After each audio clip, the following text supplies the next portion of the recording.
ဂျာလက်ပေါ်တော့တိတ်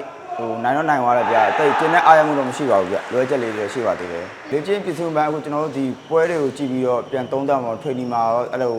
သူတို့ဘာတွေပြင်ပေးရမလဲဒီပိုင်းမှာလွယ်ချက်လေးတွေတော့ရှိနေသေးပါတယ်ဗျကစားသမားကတော့လုံလောက်မှုတော့ရှိပါတယ်ဒါပေမဲ့ကျွန်တော်တို့ဒုတိယအကြော့မှာလည်းပြန်ဖြည့်ဖို့ရှိပါတယ်ဗျကစားသမားတွေအခုကဒီယူနိုက်တီက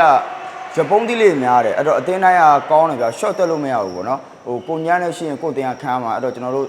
အကောင်းဆုံးတော့တပွဲချင်းအောင်အောင်ဆိုင်ပြီးကျွန်တော်ရှင်းပြန်သွားပါမှာဗျ။ training ကာလကတော့လုံလောက်မှုတော့ရှိပါတယ်ဗျကျွန်တော်တို့တစ်လကျော်2လတော့လုပ်ထားပါတယ်ဗျကျွန်တော်အသင်းပေါ့နော် YC တွင်းတင်းဒီ U19 ရောအသင်းကြီးရောဆက်လက်ပြီးအားပေးပါလို့ကျွန်တော်တို့အများအားချန်ပီယံဖြစ်ဖို့ကြိုးစားနေပါတယ်ပြောချင်ပါတယ်ဗျ။ရလက်ကတော့ကျွန်တော်အသင်းကတော့ဒါအသင်းသစ်အနေနဲ့ပေါ့နော်။စပြီးဝင်တဲ့အတွက်ကတော့ကြိုးစားနေတာပေါ့နော်။ဒါနဲ့ဒီလိုမျိုးအချိန်မှာဒုတိယတစ်ချိန်မှာတော့ပထမတစ်ချိန်နဲ့အကောင်းဆုံး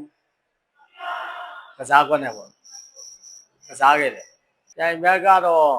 သူကတော့တန်ဖိုးမြင့်ပါတယ်ဟိုဘက်ကတစ်ဖက်ကလည်းပါဝါအားလည်းရှိတယ်ဗောနော်သူကတင်းဝက်လည်းရှိတယ်